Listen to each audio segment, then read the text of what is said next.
Solid state की कहानी को बढ़ाते हैं आगे और डिस्कस करते हैं पैकिंग इन सॉलिड।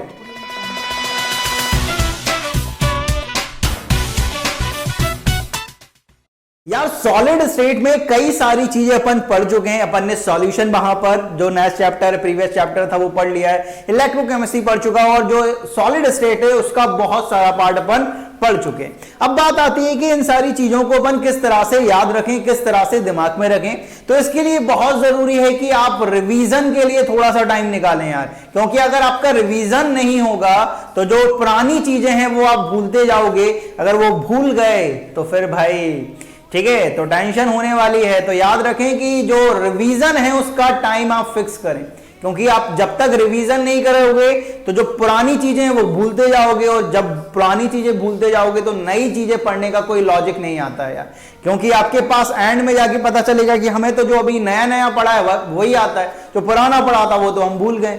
ठीक है, अगर उसको एकदम क्लियर रखना है पुराने बैकअप को तो हमें क्या करना पड़ेगा यार, हमें रिवीजन के लिए टाइम निकालना पड़ेगा। ठीक है, अब सॉलिड स्टेट की बात करते हैं कि सॉलिड स्टेट में जो हमारा नेक्स्ट टॉपिक है वो है पैकिंग इन सॉलिड। कि सॉलिड में किस तरह की पैकेजिंग होती है उसकी हम बात करेंगे, कि सिंगल लेयर में किस तरह की पैकिंग होती है, मल्टी लेयर में किस तरह की पैकिंग होती है, आज हम उसकी बात करने वाले हैं। Packing of particle in solid में सबसे पहला जो टॉपिक है हमारे पास वो है close packing in single layer. कि सिंगल लेयर में किस तरह की पैकेजिंग होती है पार्टिकल की, आज हम उस पर बात करेंगे। तो यहां पर जो सिंगल लेयर है भाई, वहां पर आप पार्टिकल को दो तरीके से अरेंज कर सकते हो। दो तरीके हैं भाई, ठीक है, दो तरीके बताए गए हैं कि सिंगल लेयर में आप पार्टिकल की दो तरीके से पैकेजिंग कर सकते हो। पहला तरीका यह है कि आपने एक लेयर बनाई, एक स्फीयर यहां, फिर दूसरा स्फीयर, तीसरा स्फीयर, चौथा स्फीयर। जैसे ये आपको लेयर दिख रही है, ये आपको एक लाइन दिख रही है ये वाली। अब उसके नीचे आपने दोबारा एक और स्फीयर की लाइन बना दी। लेकिन यहां पर एक लॉजिक है, यहां पर क्या कॉन्सेप्ट है कि एक स्फीयर के सेंटर के नीचे दूसरा स्फीयर यहां पर आ रहा है। ठीक है, तो यहां पर भी एक स्फीयर के सेंटर के नीचे क्या आ रहा है भाई, दूसरा स्फीयर का सेंटर आ रहा है। फिर इसके नीचे फिर तीसरे स्फीयर का सेंटर आ जाएगा। तो यहां पर क्या कर रहा है कि जो स्फीयर के सेंटर हैं वो एक दूसरे के नीचे लाई कर रहे हैं। तो इस टाइप की जो पैकेजिंग होती है उसे आप क्या बोलते हो, स्क्वायर क्लोज पैकिंग। अब बात आती है कि ये जो स्क्वायर क्लोज पैकिंग है वो नाम किस तरह से आया है। अगर आप यहां पर जो पार्टिकल प्रेजेंट हैं उनके अगर सेंटर को मिला दो तो आपको क्या मिलेगा भाई, एक स्क्वायर फॉर्म होता हुआ दिखेगा। तो इस टाइप की पैकिंग को आपने क्या नाम दे दिया, स्क्वायर क्लोज पैकिंग। और दूसरा जो तरीका है पार्टिकल को अरेंज करने का वो ये है, आपने पहली लाइन रखी जिसमें स्फीयर एक से एक लगे रखे हुए हैं कुछ इस तरह से यहां पर। अब जो दूसरी लेयर है वो यहां पर क्या है कि एक स्फीयर का सेंटर दूसरे स्फीयर के सेंटर के बीच में नहीं आ रहा है। तो यहां पर दूसरी क्या है कि दो स्फीयर के बीच में जो होलो स्पेस है वहां पर आपका ये वाला, यहां पर देख रहे हो ये वाला जो स्फीयर है वो कहां पर आ रहा है, इन दोनों के सेंटर के नीचे नहीं आ रहा है, सेंटर ऑफ स्फीयर के नीचे नहीं आ रहा है। तो यहां पर क्या हो रहा है कि दो स्फीयर जो रखे हैं उनके बीच में जो जगह खाली बची है वहां पर आपके पास स्फीयर आ रहा है। तो इस टाइप की पैकिंग में जो स्फीयर्स होते हैं वो एक दूसरे के नीचे लाई नहीं करते हैं। ठीक है, एक दूसरे के सेंटर के नीचे लाई नहीं करते हैं। तो इस टाइप की जो पैकिंग है उसे आप क्या बोलते हो, हेक्सागोनल क्लोज पैकिंग। अब ये हेक्सागोनल क्लोज पैकिंग किस तरह से नाम आया, अगर आप यहां पर जो स्फीयर प्रेजेंट हैं उनके आप अगर सेंटर को मिलाते हो तो आपके पास एक स्फीयर एक हेक्सागोनल बनता हुआ दिखाई देगा भाई, ये कुछ इस तरह से। ठीक है, तो इस टाइप की पैकेजिंग को आपने क्या नाम ले दिया, हेक्सागोनल क्लोज पैकिंग। तो दो टाइप की पैकिंग आई है इन सिंगल लेयर। पहला है आपके पास स्क्वायर क्लोज पैकिंग, दूसरा है आपके पास हेक्सागोनल क्लोज पैकिंग।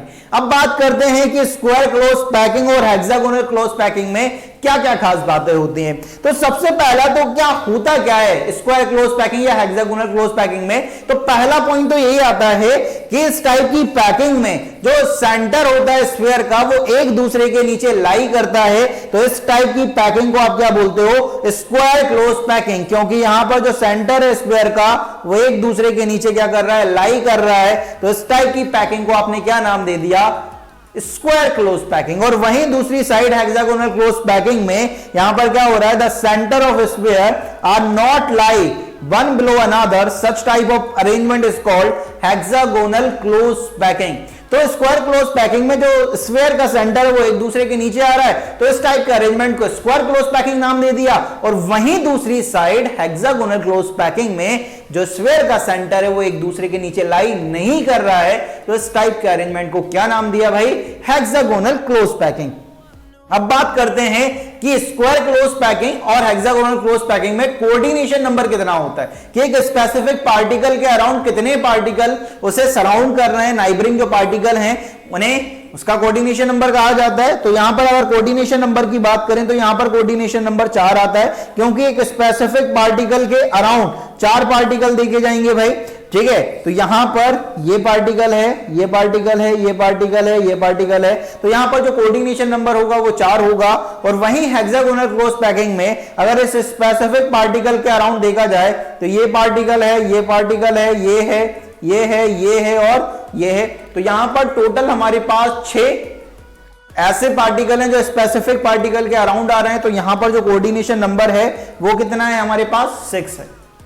अब थर्ड पॉइंट की बात करते हैं कि यहां पर पैकिंग एफिशिएंसी कितनी है। तो यहां पर अगर बात करें तो स्क्वायर क्लोज पैकिंग में हमारे पास पैकिंग एफिशिएंसी 52.4% आती है, और वहीं हेक्सागोनल क्लोज पैकिंग में जो पैकेजिंग एफिशिएंसी है वो कितनी आती है? 60.4%। 52.4% को देखकर कुछ याद आया? जब अपन ने क्या पढ़ा था, क्या पढ़ा था भाई? जब अपन ने टाइप ऑफ यूनिट सेल पढ़े थे वहां पर एससीसी पढ़ा था, सिंपल क्यूबिक यूनिट सेल, वहां पर भी पैकिंग एफिशिएंसी कितनी आ रही थी? 52.4%। और यहां पर स्क्वायर क्लोज पैकिंग में भी जो पैकेजिंग एफिशिएंसी है वो कितनी आ रही है? 52.4%। तो भाई सिंगल लेयर में तो पार्टिकल को इस तरह से ही अरेंज कर सकते हो यार, कि स्क्वायर क्लोज पैकिंग या हेक्सागोनल क्लोज पैकिंग। अब बात करते हैं कि मल्टी लेयर में किस तरह से आप पैकेजिंग कर सकते हो पार्टिकल्स की। नेक्स्ट आपके पास है packing of particle in multi layer. ये क्लोज पैकिंग नहीं है भाई, ये सिर्फ पैकिंग है मल्टी लेयर में, कि मल्टी लेयर में किस तरह की पैकिंग हो सकती है। तो यहां पर एक बात करते हैं कि किस तरह से पैकिंग कर सकते हैं मल्टी लेयर में। तो यहां पर जो पैकिंग का तरीका है वो कुछ इस तरह से है कि आपने एक लेयर बना दी है, ठीक है, जैसे स्क्वायर क्लोज पैकिंग में बनाई थी वैसे ही भाई, ठीक है। वहां पर क्या करा है, आपने पहले लेयर बनाया, एक स्फीयर के सेंटर के नीचे दूसरा स्फीयर, यहां पर मैंने थोड़ा सा क्या करके रखा हुआ है, गैप करके रखा हुआ है, जिससे आपको समझने में थोड़ी सी आसानी होगी। तो ये आपकी लेयर 1 है, ये आपकी जो है, ये जो है आपकी ये लेयर ए है, मान लेते हैं ये क्या है, लेयर ए है। अब जो लेयर बी आएगी वो यहां पर आएगी, देखो यहां पर ये आपकी लेयर बी है, ये आपकी है लेयर बी, ठीक है। तो यहां पर एक लेयर ए बनाई, लेयर ए में जो स्क्वायर क्लोज पैकिंग थी कुछ इस तरह से। अब यहां पर जो दूसरी लेयर आ रही है वो कहां पर आ रही है? जो फर्स्ट लेयर जो है, फर्स्ट लेयर जो आपने बनाई है उसके बीच में जो होलो स्पेस है वहां पर आपकी सेकंड लेयर एग्जिस्ट कर रही है। तो इस टाइप की जो पैकिंग है वो मल्टी लेयर हो गई। पहली लेयर भाई स्क्वायर क्लोज पैकिंग, दूसरी लेयर जो पहली लेयर की जो खाली जगह है वहां पर आपकी सेकंड लेयर आ रही है।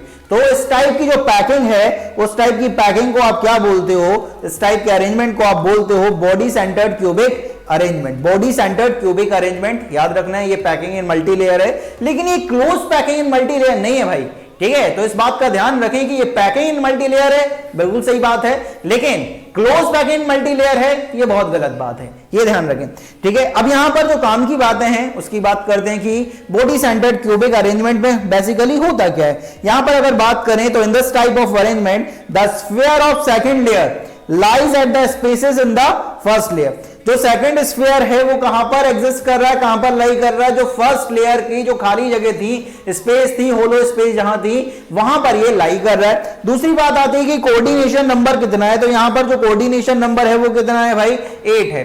तो अब यहां पर सोचो कि 8 कोऑर्डिनेशन नंबर किस तरह से आया? ये पहली लेयर, ये दूसरी लेयर, फिर पहली लेयर, फिर दूसरी लेयर, इस तरह से आ रही है, मतलब ए बी टाइप का अरेंजमेंट यहां पर देखने को मिलेगा।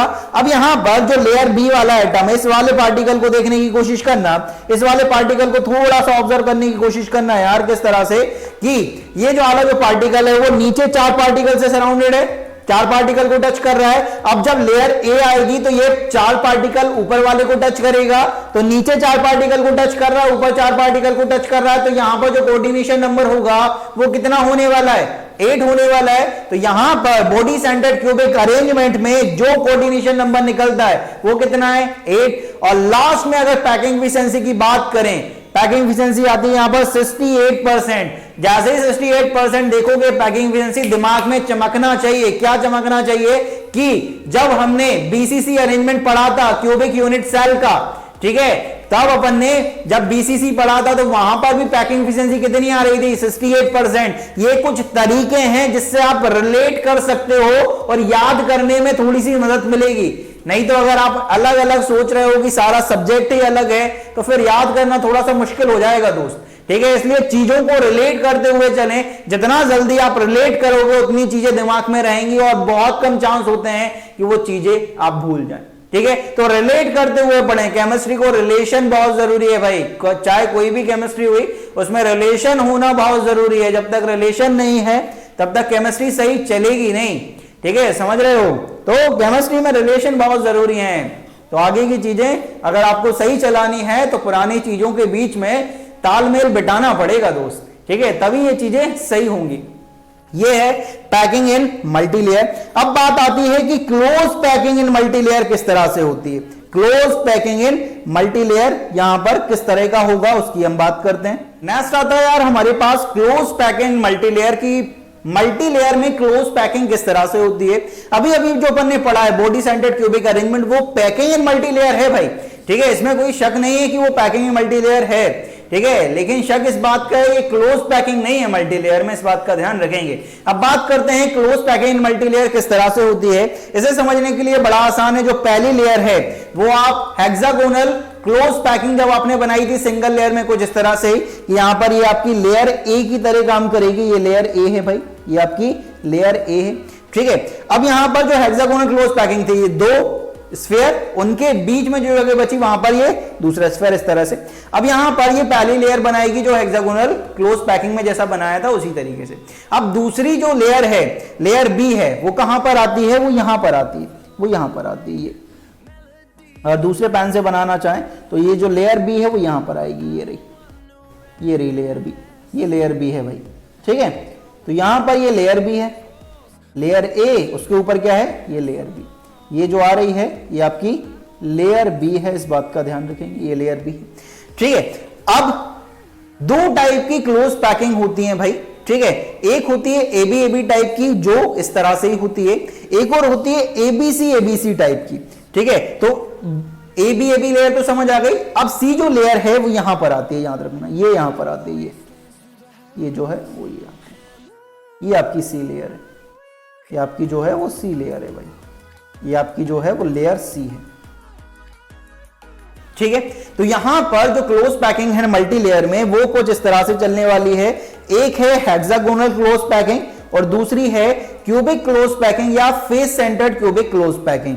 आप क्यूबिक क्लोज पैकिंग को सीसीपी के नाम से भी जानते हो और face centred cubic close packing को आप एफसीसी के नाम से भी जानते हो, इस बात का ध्यान रखेंगे, ठीक है।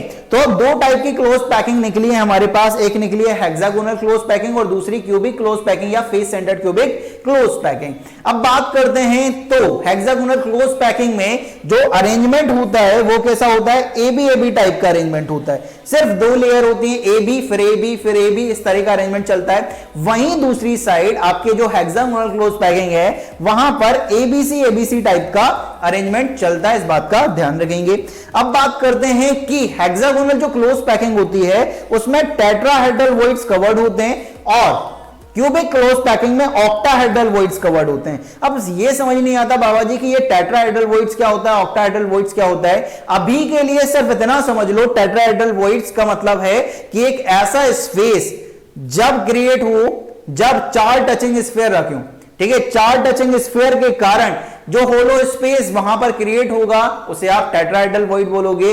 और 6 स्फीयर जो 6 टचिंग स्फीयर हैं उनके कारण अगर एक होलो स्पेस वॉइड क्रिएट होता है उसे आप क्या बोलोगे, ऑक्टाहेड्रल वॉइड। तो यहां पर हेक्सागोनल क्लोज पैकिंग में आप टेट्राहेड्रल वॉइड को कवर करते हो और वहीं क्यूबिक क्लोज पैकिंग में ऑक्टाहेड्रल वॉइड को कवर करते हो। नेक्स्ट बात करें तो यहां पर जो कोऑर्डिनेशन नंबर है वो 12 है और यहां पर भी जो कोऑर्डिनेशन नंबर है वो 12 आ रहा है और यहां पर जो पैकिंग एफिशिएंसी है दोनों में कितनी आ रही है भाई, 74%। तो काम की बात जो याद रखनी है वो ये रखनी है कि हेक्सागोनल क्लोज पैकिंग में एबी टाइप का अरेंजमेंट और क्यूबिक क्लोज पैकिंग में एबीसी टाइप का अरेंजमेंट। हेक्सागोनल में आप टेट्राहेड्रल वॉइड को कवर कर रहे हो और क्यूबिक क्लोज पैकिंग में आप किसको कवर कर रहे हो, ऑक्टाहेड्रल वॉइड्स को। पैकिंग एफिशिएंसी दोनों की 74%, कोऑर्डिनेशन नंबर दोनों का 12। तो ये जो चीजें हैं वो आपको याद रखनी है। 3-4 चीजें होती हैं पैकिंग में कि अरेंजमेंट किस तरह से हो रहा है, ठीक है। दूसरा, कोऑर्डिनेशन नंबर कितना है और पैकिंग एफिशिएंसी कितनी आ रही है।